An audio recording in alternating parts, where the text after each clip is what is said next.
আসসালামু আলাইকুম, আমি জাকির আছি আপনাদের সাথে। আমি বর্তমানে অবস্থান করছি জালোরা গ্রামের বটতলা নামের একটা জায়গায়। তো এটা হচ্ছে আমাদেরই গ্রাম। তো হঠাৎ হাঁটতেছিলাম, তো রাস্তাতে হচ্ছে একটা মানসিক প্রতিবন্ধী পাই। তো উনি দুপুর থেকে মেবি কিছু খাননি। তো তার সাথে কথা বলে আমরা মানে তাদের বাসা সম্পর্কে বা হচ্ছে বিস্তারিত সম্পর্কে জানার চেষ্টা করি। তো উনি কিছুই বলতে পারতেছে না। তো আপনারা যদি কেউ চিনেন বা এই ভিডিওটা একটু শেয়ার করে, কষ্ট করে একটু শেয়ার করে দেন, বা কেউ যদি চিনেন বা উনি চাচ্ছে ওনার বাড়িতে যাইতে বাট বলতে পারতেছে না। উনি কথা বলার পরে বলছে ওনার বাড়ি হচ্ছে রাজবাড়িতে, বাট রাজবাড়ি জেলা রাজবাড়ি নাকি হচ্ছে রাজবাড়ি আমাদের নাটোর রাজবাড়ি এটা উনি স্পেসিফিকভাবে বলতে পারতেছে না। তো আমরা তারপরে আপনাদের সামনে নিয়ে ওনার সাথে কথা বলার চেষ্টা করি। আচ্ছা, আপনি কই থেকে আসছেন? আপনার গ্রামের নাম আপনি বলতে পারেন? মানে গ্রামের নামটা বলতে পারেন?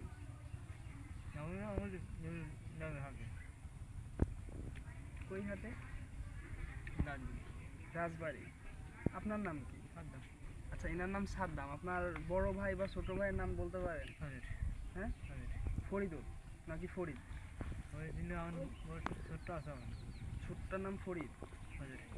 ফজর? হাজের। আচ্ছা, ওনার ছোট ভাইয়ের নাম হচ্ছে ফাজের। আর আপনি আসছেন কেমনে? হাইটা আসছেন?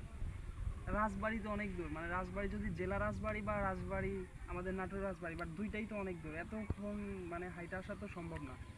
আবার হচ্ছে আপনার বাসায় থেকে আসছেন কবে? জোহরের আগে?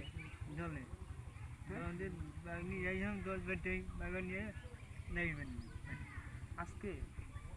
এখন আপনি বাসায় যাবেন কেমনে? থাকবেন কই? বৃষ্টি বৃষ্টি আসতেছে না, বৃষ্টির দিনে থাকবেন কই? যাওয়ার জায়গা নাই? বাপের নাম জিজ্ঞেস করো। আচ্ছা, আপনার বাড়ির মানুষ কি আপনারে মারে? বড় ছোট ভাইরা রাখে না, বাড়িতে রাখে না, খাবার দাবার দেয় না? তাহলে আসছেন কেন ভুল কইরা? নাম্বার আছে আপনার? ফোন নাম্বার আছে? বোনের বাড়ি কই? ও, ফোন বাড়িতে, নাম্বার নাই? নাম্বার নাই? তাহলে এখন যাবেন কেমনে আপনি? আচ্ছা, আপনার আব্বুর নাম মনে আছে? বলেন তো। হুম? মাজিদ। বাইজিৎ? মাজিদ? মাজিদ। মাজিদ মন্ডল?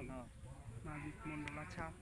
আসলে কি বলবো, আমিও তো চিনি না। যাই হোক, উনি বলতেছে রাজবাড়ি। তো রাজবাড়ি নাকি রাজবাড়ি জেলা, অবশ্যই আমরা দুইটা গ্রুপের মাধ্যমে ভিডিওটা শেয়ার করার চেষ্টা করব। অবশ্যই ভিডিওটা আপনারা যতটুকু সম্ভব হয় শেয়ার করেন। তো উনি বর্তমানে আছে হচ্ছে নাটোর জেলার বড়াইগ্রাম থানার জালোরা গ্রামে, বটতলা নামের একটা জায়গা আছে ওইখানে।